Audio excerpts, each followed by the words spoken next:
papel do CFO nunca foi tão desafiador e, ao mesmo tempo, nunca tão estratégico. E essa é a Conexão IBEF São Paulo, um espaço de troca com quem está no centro das decisões estratégicas das empresas. Aqui, a gente vai além dos números, para entender como os líderes financeiros pensam, decidem as partes estratégicas e enfrentam desafios reais do dia a dia. Eu sou o PH Zabisky, CEO da MZ, e hoje eu tenho a honra de trazer para vocês o José Antônio Filippo, CFO do Grupo Fleury e também presidente da diretoria executiva do IBEF São Paulo. Filippo, prazer estar contigo. Prazer, PH, obrigado pelo convite. É sempre uma boa oportunidade estar contigo aqui. Foi uma honra começar contigo, principalmente você tem uma carreira, não vou dizer que não é fora do normal, mas uma carreira invejosa, onde você já passou por real estate, já passou por energia, varejo, aviação, agora saúde, Planatura. Pô, conta um pouquinho agora, só um pouco de você para quem não te conhece, Filippo.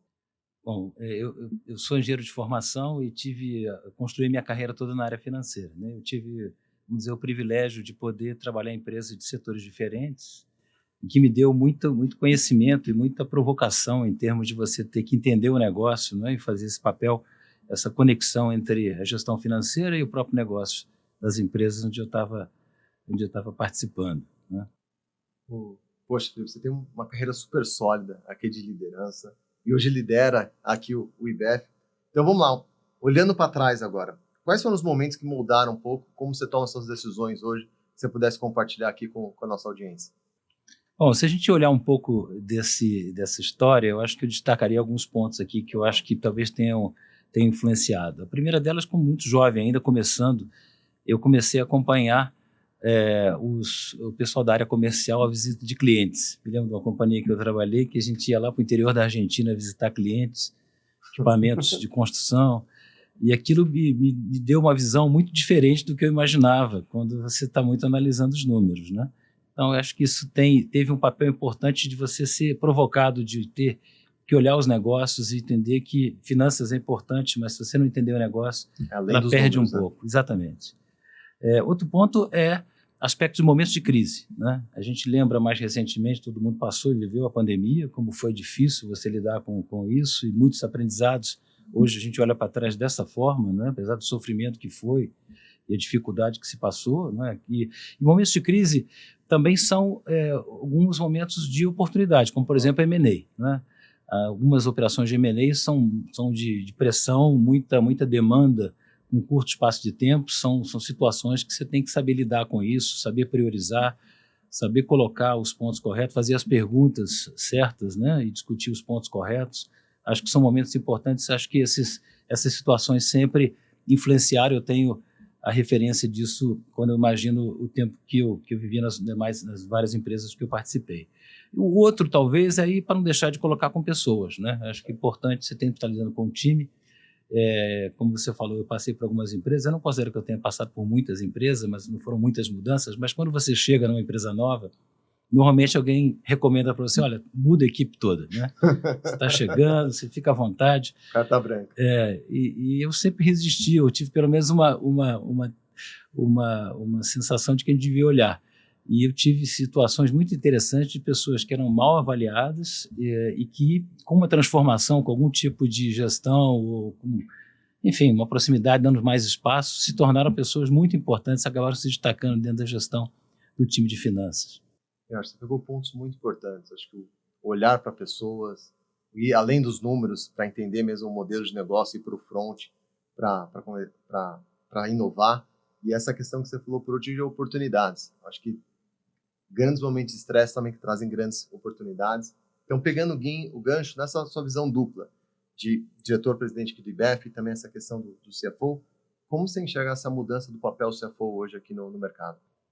Então, o CFO, ele tem, no IBEF a gente vê muito isso do CFO como centro do negócio, né? Centro da gestão financeira, mas do negócio especialmente. Nós temos um encontro mensal dos CFOs sêniores, onde a gente tem a diretoria vogal, onde nós convidamos 6 a 7 CFOs para falarem um pouco dos seus negócios e atualizar o grupo como um todo. E a gente vê muito claramente assim, a visão do negócio, né? Não é aquela coisa muito técnica financeira, que sempre está presente, obviamente, porque somos responsáveis por essa gestão, mas o foco no negócio é muito importante, o CFO como centro desse negócio. Isso é uma influência e é uma forma que nós conectamos com os líderes financeiros mais jovens, que olham isso e acabam se inspirando e podem ter como uma inspiração e uma motivação para a sua carreira, né? A gente falava muito dentro do IBEF, aquele perfil do CFO, né, que no passado era o não pode, né? Tudo não, né? É o cara Não que diz pode não. fazer, e agora é como pode fazer, né? Acho que é importante Super importante isso. essa situação, ela é importante porque constrói, faz as pontes, e as coisas vão evoluindo e os negócios vão acontecendo. Muito bacana o que você falou aqui, Felipe. Eu acho que sempre foi visto como um guardião dos números, o CFO, e talvez a pessoa que falava mais não, e agora para uma pessoa que constrói pontes na empresa, busca umas alternativas e tem esse papel mais estratégico. Muito bacana tudo que a gente está falando, mas eu queria entender agora na prática, pegando toda a tua experiência de mercado, o que mudou realmente no teu dia a dia para trazer essa parte estratégica aqui, até para você compartilhar com a nossa audiência. Não, esse é um ponto importante, PH. Eu acho que, primeiramente, o ambiente corporativo, né? Os ciclos de negócios são mais curtos, a velocidade com que os impactos das mudanças se refletem nos negócios ela é maior, né? Então, nós estamos tendo que ter muito mais atenção a isso. Acho que isso é importante, isso claramente é algo que muda e que demanda do CFO um perfil diferente para acompanhar isso.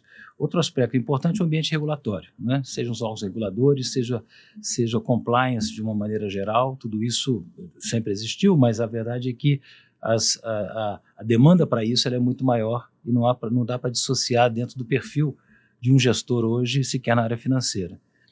E, por último, as instabilidades econômicas, né? A gente vive, ou pelo menos tínhamos uma situação onde as coisas que aconteciam na estabilidade econômica estavam próximas da gente. Hoje em dia, as coisas acontecem no ambiente global e se comunicam muito rapidamente, né? Coisas que acontecem no âmbito global e muito em breve não estão afetando aqui o nosso negócio. Então, a conexão global ela também é uma realidade. Isso faz com que você tenha que moldar o seu perfil olhando também esse tipo de preocupação, esse tipo de visão. Perfeito. Eu peguei um dia desses, um vídeo, acho que a última entrevista do CEO da Nokia, onde ele fala, nós falhamos sem nunca ter errado. Isso me pegou muito, porque mostra o quanto que as coisas estão mais dinâmicas, como o mercado cada vez está mais rápido, e o quanto você tem que estar atento a sinais. Eu prometi que não ia fazer pergunta do Fleury, mas eu não consigo não deixar essa passar. Então, eu queria muito pegar agora um exemplo prático. Acho que o Fleury, ele mostra muito esse ambiente regulado, que você disse.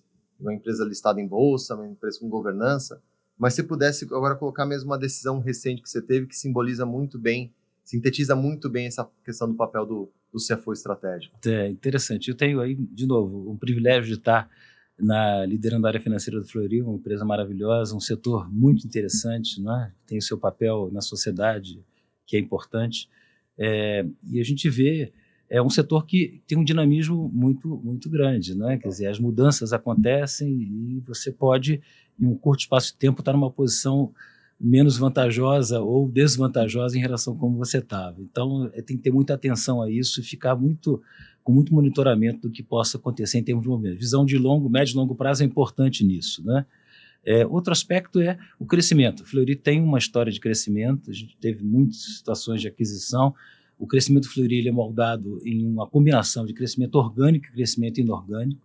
E o crescimento inorgânico... 5 anos foram animados. Foram animados e continuarão, se Deus quiser, a gente vai continuar nessa tendência. Eu acho que o importante é que você tenha nessa situação muita disciplina, né? Porque crescer é fácil, mas crescer com disciplina, fazendo as coisas certas, o preço correto, estrategicamente alinhado com o negócio da companhia, né? Eu acho que isso é alguma coisa que está muito presente, eu acho que na gestão do negócio. Então, acho que a gente tem olhado bastante isso. E outra coisa, obviamente, que é o ambiente atual que a gente vive na gestão pura financeira, né? Um ambiente de juros mais elevados, desde 2022 que a gente está vivendo aí um nível de juros de mercado mais elevado.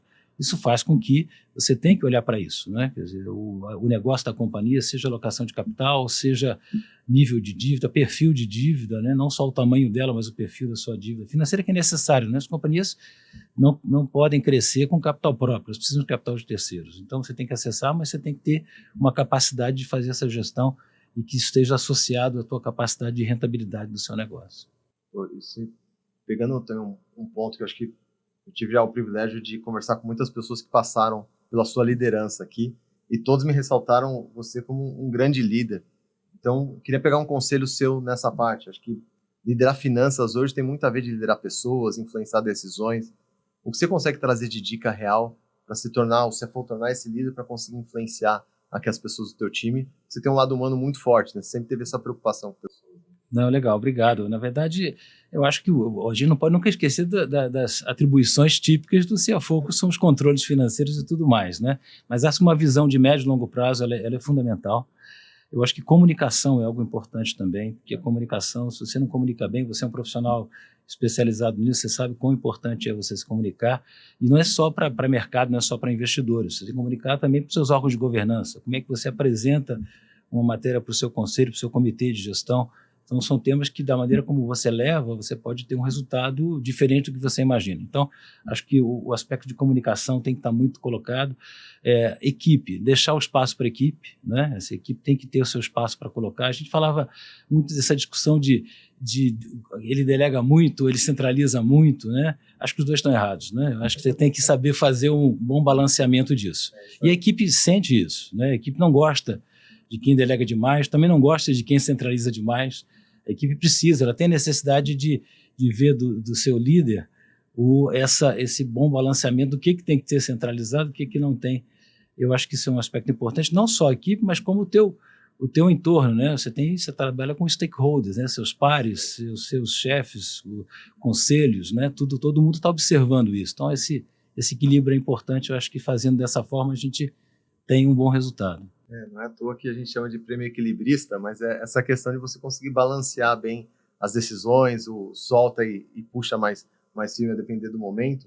Então, pegando o tipo de profissional, assim, quem você acredita que agora vai estar se destacando na área financeira, além dos skills técnicos, que obviamente sempre vão ser demandados na área financeira, mas qual é o tipo de profissional que você acha que vai ter o maior destaque agora nos próximos anos?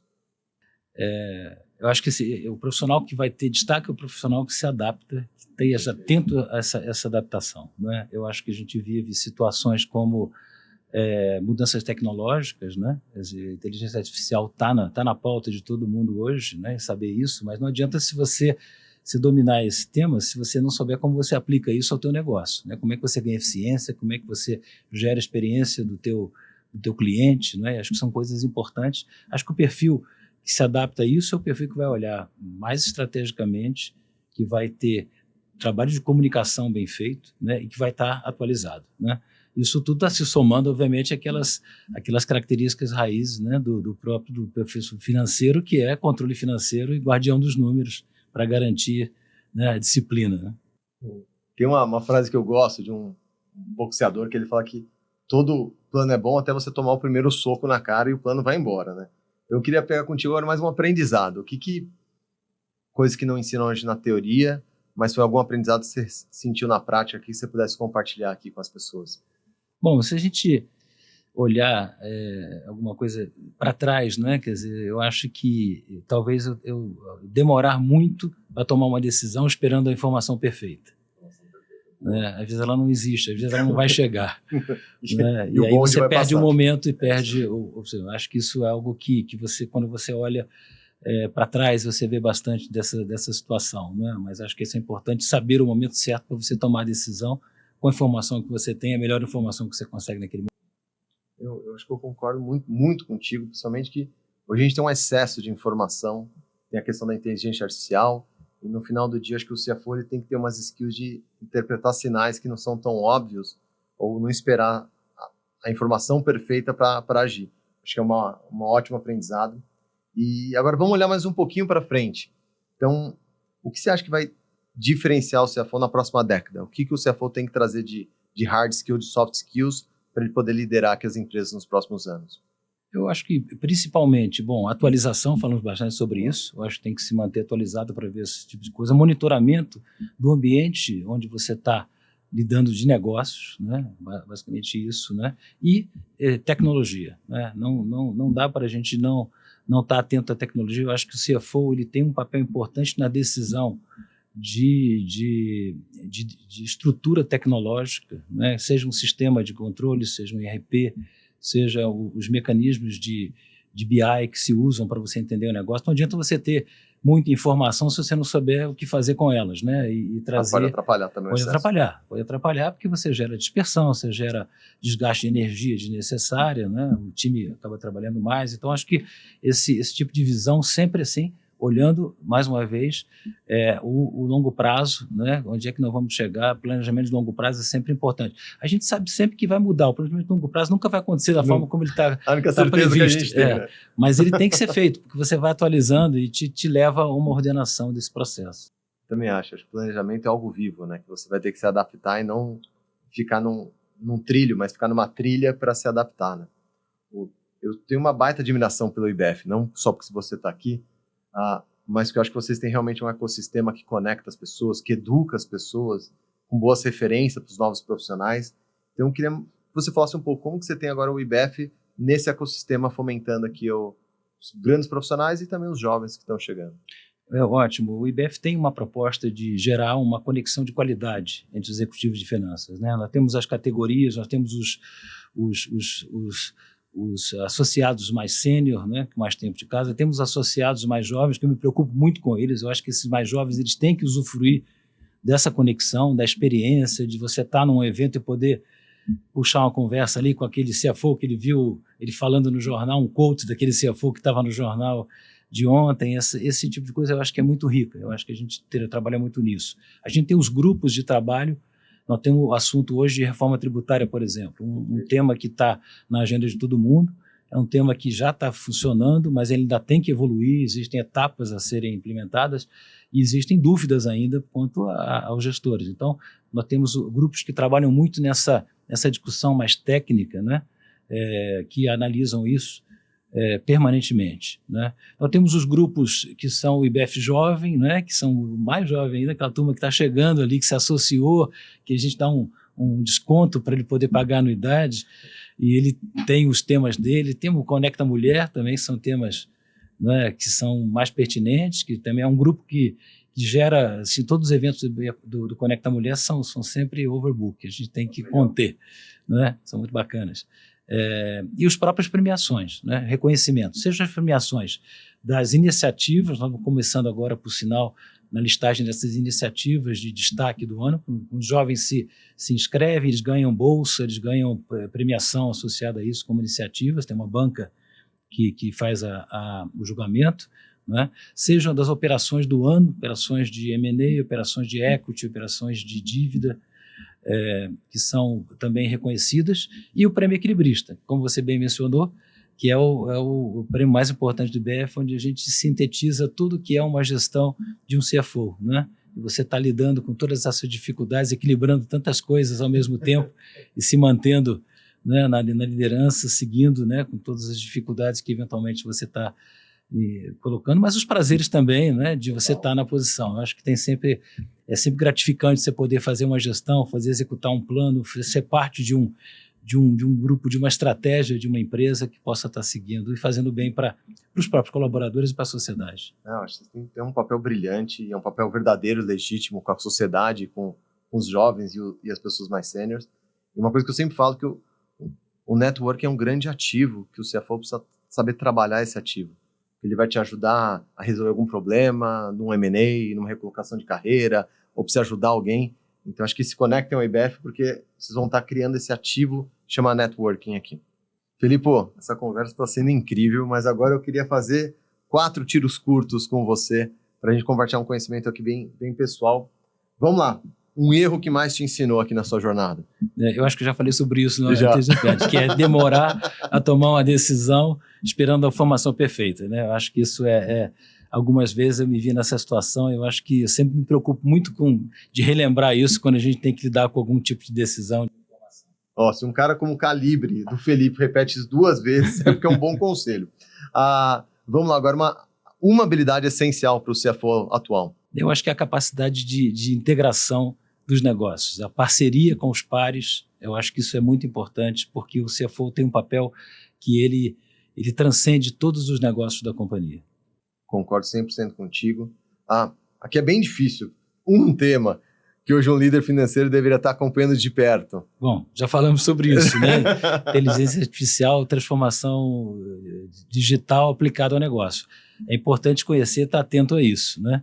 Mas o mais importante é saber como que isso se aplica ao seu negócio, como é que isso traz efetividade, como é que isso traz produtividade para o teu negócio. E agora, para a gente encerrar, meu amigo, uma decisão que você queria ter tomado mais cedo nessa sua jornada tão bacana aqui de carreira. Não, legal. Eu sempre penso nisso, né? Quando a gente olha para trás, a gente fala assim, eu devia ter tomado mais risco em algumas situações, né? É lógico, quando você olha para trás, o risco ele é muito pequeno, né? Quer dizer, quando você está vivendo, ele é gigantesco, é muito diferente, ele é desproporcional quando você pensa nisso. Mas eu acho que para todos que estão numa carreira de finanças ou de executiva, eu acho que correr risco é sempre importante, mas obviamente nós vamos ter uma capacidade de medir o tamanho desse risco. Felipe, você é uma referência aqui no mercado, um cara humano, acessível, e eu te agradeço demais, foi um prazer enorme ouvir um pouco mais da tua visão, da tua experiência, você poder compartilhar com todos. Espero que vocês que tenham acompanhado aqui a Conexão IBF São Paulo gostem, acompanhem a gente nos próximos episódios, a gente vai cada vez trazer mais pessoas que estão no centro da decisão, trazendo não só teoria, mas a prática com vocês. Então, Felipe, muito obrigado. Legal. PH, obrigado mais uma vez. É sempre um prazer estar contigo aqui. Você é um profissional também muito reconhecido, faz um trabalho espetacular. As companhias devem muito a você, em termos de comunicação, pelo menos. Eu que agradeço aqui a parceria e a confiança. Fiquem conosco, próximos episódios.